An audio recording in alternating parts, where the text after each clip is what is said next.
Get daily updates directly to your inbox plus subscribe. Thank you for subscribing. Could not subscribe. Try again later. Invalid email. Craig Levin revealed he tore a page out of the Champions League playbook as Brave Hearts ripped up Celtic's unbeaten run. The Jambos boss admitted copied the Anderlecht game plan from the Belgian side's 1-0 win at Parkhead last month as the Tynecastle side ran riot in their biggest win against the Hoops for 122 years. Levin made the bold move to squeeze Celtic, but it paid off as Harry Cochrane, Kyle Lafferty and a double from David Milankovic secured a stunning 4-0 win and ended Brendan Rodgers' 18-month undefeated record. The Georgie gaffer savored the victory and said, "We based our game plan on the Anderlecht game in terms of the high press, being brave at the back and going man for man at times." Video loading. Video unavailable. Click to play. Tap to play. The video will start in 8. Cancel play now. It's a difficult thing to do because if they cut you open you could be 3-0 down before you bat an eyelid. The recovery runs from when they went to press and it didn't work were the things that made all the difference today. It was certainly up there. With the nature of the circumstances and everything that's happened in the last year, it's pleasing. All credit to Celtic to be in a position of going into a game to get their 70th without defeat. It shows a huge level of commitment, effort and quality to be able to do that. I'm just pleased our lads managed to be the team to end that run. I wouldn't say they couldn't go on another run and get to 70 the next time. That's the quality they've got.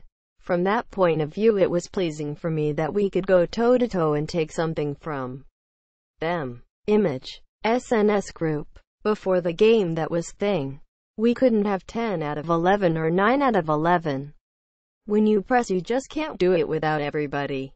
The pleasing thing for me is they got the rewards for doing all the running they had to do, which will make them feel better on the back of a couple of good results.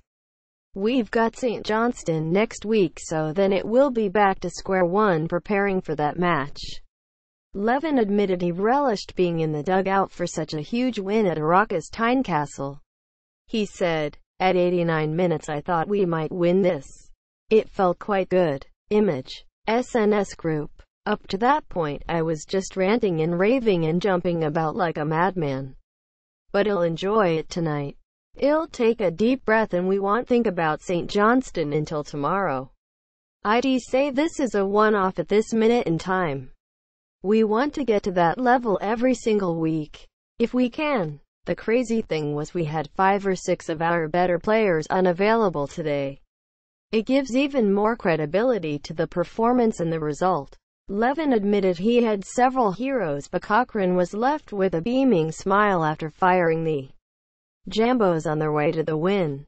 Image. SNS Group. The 16-year-old notched his first goal for the club with an early stunner and was immense up against Celtic skipper Scott Brown. Levin said, "It's like everything else, we get a bit excited at times and start putting people on a pedestal and saying they will be this and that. He's just a delight to work with. He's well-grounded, a well-brought-up boy who just loves playing football. Whether it's in the under-17s, the U20s or the first team, there's no fear. Okay, it's all new to him just now and he's going about with a smile like a Cheshire cat as you can imagine, and there will be tough times in the future for him. But he has really got something about him." Image. SNS Group. It's not easy as a 16-year-old to play in a game like that and do well. That's what he did. Scott Brown is a fantastic player and he could learn a lot from him. It was just our day. We scored at the right moments when we looked like we might drop out the game, and it looked like Celtic were building up pressure. We got a goal, then of course the energy levels go down, and then back up. At 2-0 up, if Celtic get the next goal it's a difficult game for us, so a lot of things went our way. But I think the players deserved that because of their attitude and the way they ran for 90 minutes in support of each other. The interaction was there again between the players and supporters, which is vital.